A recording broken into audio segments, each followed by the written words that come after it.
Hey, it's Cam B from Barbecue Spit Rotisseries, and today I'm going to be teaching you how to make bacon. Today's video is all about bacon cures. Now, there's a range of them on the market. The main three we carry is Bulletproof by Pasture. We've got Dr. J's Bacon Cure or Cure All. Today we're going to be using Misty Gully's Maple Bacon Cure. It's one of my favourites.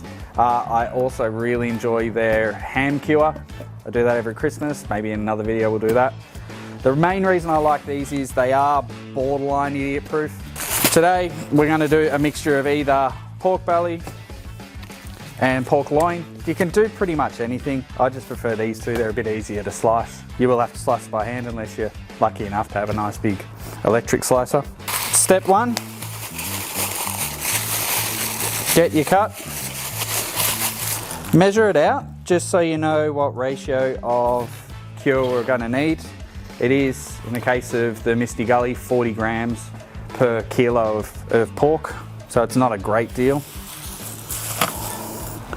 So we're coming in about 2 kilos, so gonna need to measure out 80 grams.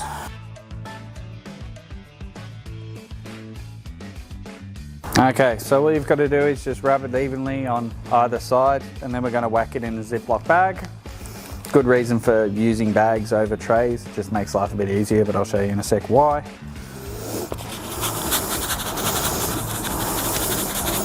Spread it over.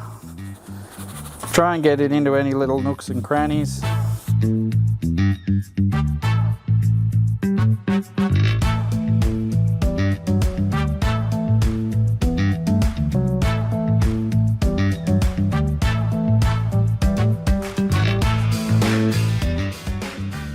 Now you can always cut the skin off these before you start curing.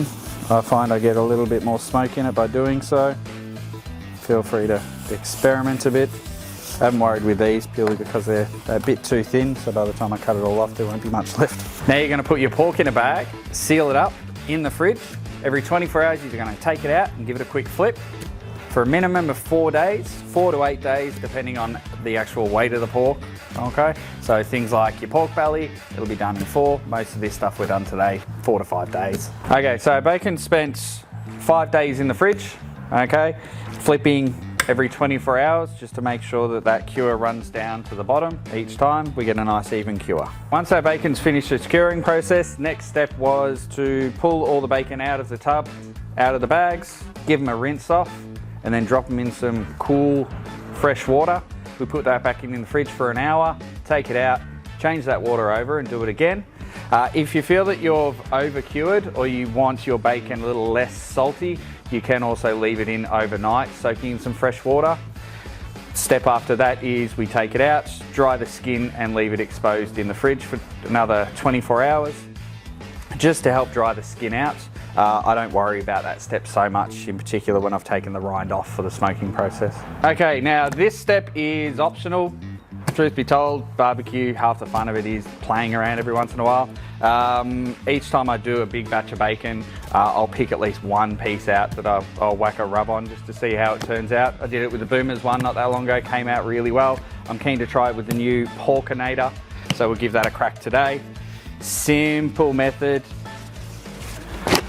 Choose your piece, dry it off a bit, okay, because it's obviously just come out of all that water. Rub of choice. Handy little side note with rubs, the little seal they give you that we all have a tendency to chuck out, keep it and whack it back on the jar when you're done. It does actually do a pretty good job of just cutting down on that caking.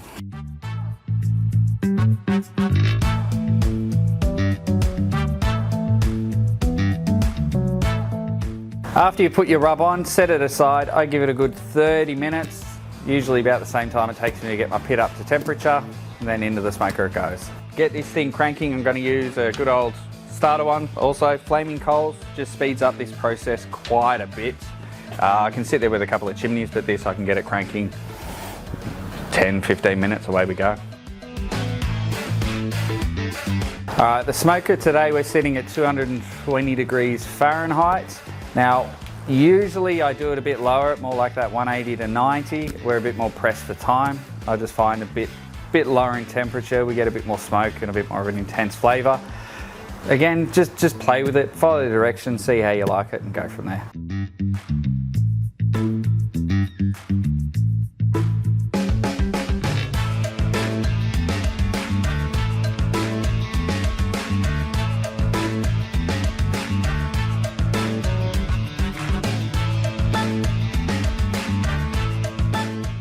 All right, now our pork's hit 148 degrees Fahrenheit, so now it's just onto a pan into the fridge overnight just to let it cool right down. The fat hardens back up, makes it a lot easier to slice the next day. Pork's all done. I generally like to start by taking the two ends off. It's usually pretty intense flavour. Some people love it. It's not for everyone.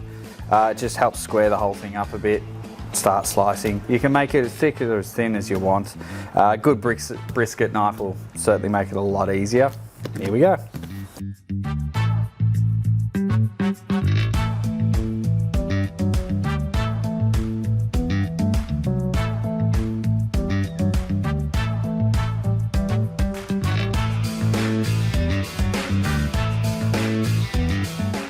And that's how easy it is to make your own smoky bacon at home. Well, there's only one thing left to do. Good.